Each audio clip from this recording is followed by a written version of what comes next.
Hello, my name is BJ. Welcome to our Bible in a Year. I'll be reading Deuteronomy 12 through 15 out of the NLT, the New Living Translation. Chapter 12.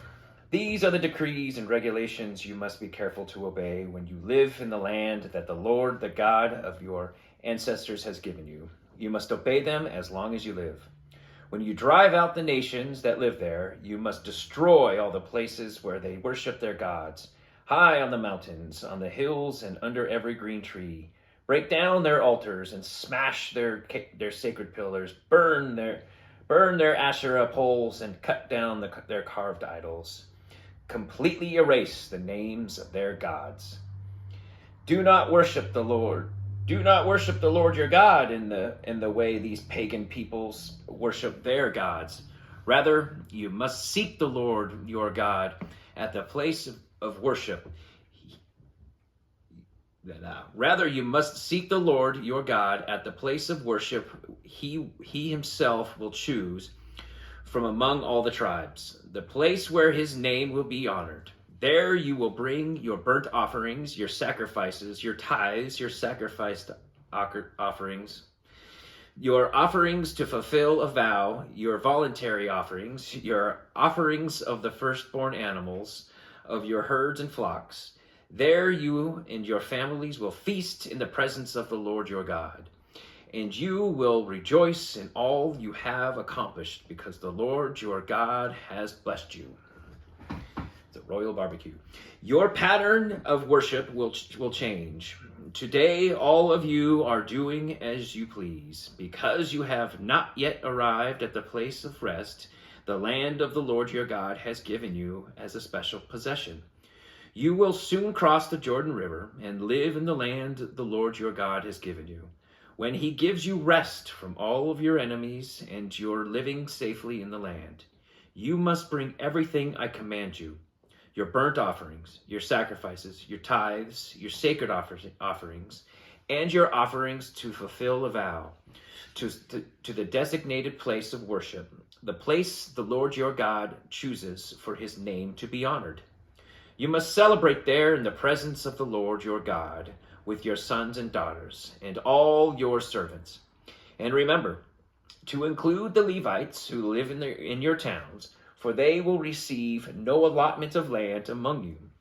Be careful not to sacrifice your burnt offerings just anywhere you like. You may do so only at the place the Lord will choose within one of your tribal territories. There you must offer your burnt offerings and do everything I command you. But you may butcher your animals and eat their meat in any town wherever you want. You may freely eat the animals with which the Lord your God blesses you. All of you, whether ceremonially clean or unclean, may eat that meat, just as you now eat gazelle and deer. You must not consume the blood. You must pour it out on the ground like water. But you may not eat the offerings in your hometown, neither the tithe of your grain, the new wine and olive oil, nor the firstborn of your flocks and herds, nor any offering to fulfill a vow, nor your voluntary offerings, nor your sacred offerings. You must eat these in the presence of the Lord your God at the place he will choose. Eat them there with your children, your servants, and your Levites, who live in your towns, celebrating in the presence of the Lord your God in all you do. And be very careful never to neglect the Levites as long as you live in the land. When the Lord your God expands your territory as he has promised, and you have the urge to eat meat, you may freely eat meat whenever you want. It might happen that the designated place of worship, the place the Lord your God chooses for his name to be honored, is a good way from your home. If so, you may butcher any of the cattle, sheep, or goats the Lord has given you, and you may freely eat the meat in your hometown, as I have commanded you. Anyone, whether ceremonially clean or unclean, may eat the meat just as you do now with gazelle and deer. But never consume the blood For the blood is the life, and you must not consume the lifeblood with the meat. Instead, pour it out on the ground like water. Do not consume the blood, so that all may go well with you and your children after you, because you will be doing what pleases the Lord. Take your sacred gifts and your offerings given to fulfill a vow to the place the Lord chooses. You must offer the meat and blood of your burnt offerings on the altar of the Lord your God. The blood of your other sacrifices must be poured out on the altar of the Lord your God. But you may eat the meat. Be careful to obey all the commands, so that all will go well with you and your children after you, because you will be doing what is good and pleasing to the Lord your God. When the Lord your God goes ahead of you and destroys the nations, and you drive them out and live in their land, do not fall into the trap of following their customs and worshiping their gods. Do not inquire about their gods, saying, how these nations worship their gods. I want to follow their example. You must not worship the Lord your God the way the other nations worship their gods, for they perform their gods every detestable act that the Lord hates. They even burn their sons and daughters as sacrifices to their gods. So be careful to obey all the commands I give you. You must not add anything to them or subtract anything from them. I suppose there are prophets among you, those who dream dreams about the future, and they promise you signs of miracles. Sorry, this is chapter 13.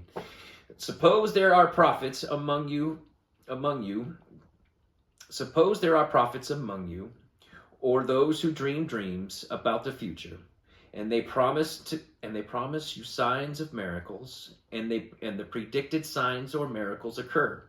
If then they say, "Come, let us worship other gods you have not known before," do not listen to them. The Lord your God is testing you to see if you truly love him with all your heart and soul. Serve only the Lord your God and fear him alone. Obey his commands, listen to his voice, and cling to him. The false prophets and visionaries who try to lead you astray must be put to death, for they encourage rebellion against the Lord your God, who redeemed you from slavery and brought you out of the land of Egypt. Since they tried to lead you astray from the way the Lord your God commanded you to live, you must put them to death. In this way, you will purge the evil from among you. Suppose someone secretly entices you, even your brother, your son, or your daughter, your beloved wife, or your closest friend, and says, "Let us go worship gods that neither you nor your ancestors have known."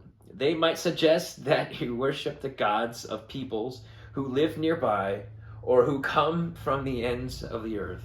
But do not give in or listen. Have no pity and do not spare or protect them. You must put them to death. Strike the first blow yourself, and then all the people must join in. Stone the guilty ones to death because they have tried to draw you away from the Lord your God, who rescued you from the land of Egypt to the place of slavery. Then all Israel will hear about it and be afraid, and no one will act so wickedly again. When you begin living in the towns the Lord your God has given you, you may hear that scoundrels among you are leading their fellow citizens astray by saying, "Let us go worship other gods you have not known before." In such cases, you must examine the facts carefully. If you find that the report is true and such a detestable act has been committed among you, you must attack that town and completely destroy all its inhabitants as well as all the livestock. Then you must pile all the plunder in the middle of the open square and burn it. Burn the entire town as a burnt offering to the Lord your God. That town must remain a ruin forever. It may never be rebuilt. Keep none of the plunder that has been set apart for destruction. Then the Lord will turn from his fierce anger and be merciful to you. He will have compassion on you and make you a large nation, just as he swore to your ancestors. The Lord your God will be merciful only if you listen to his voice and keep all his commands that I am giving you today, doing what pleases him. Chapter 14. Since you are the people of the Lord your God, never cut yourselves or shave the hair above the foreheads. In the morning of sorry, let me start over. Since you are the people of the Lord your God, never cut yourselves or shave the hair above your foreheads in mourning for the dead. Sorry. Never cut the foreheads for the mourning of the dead. Okay. You have been set apart as holy to the Lord your God, and he has chosen you from all the nations of the earth to be his own special treasure. You must not eat any detestable animals that are not ceremonially unclean. These are the animals that you may eat: the ox, the sheep, the goat, the deer, the gazelle, the roe deer, the wild goat, the addax, the antelope, and the mountain sheep. You may eat any animal that has completely split hooves and chews the cud, but if the animal doesn't have both, it may not be eaten. So you may not eat the camel, the hare, the hyrax, or chew the cud. They chew the cud, but do not have split hooves. So they are ceremonially unclean for you. You may not eat the pig. It has split hooves, but does not chew the cud. So it is ceremonially unclean for you. You may not eat the meat of these animals or even touch their carcasses. Of all the marine animals, you may eat whatever has both fins and scales. You may not, however, eat marine animals that do not have both fins and scales. They are ceremonially unclean for you. You may eat any bird that is ceremonially unclean. You may eat any bird that is ceremonially clean.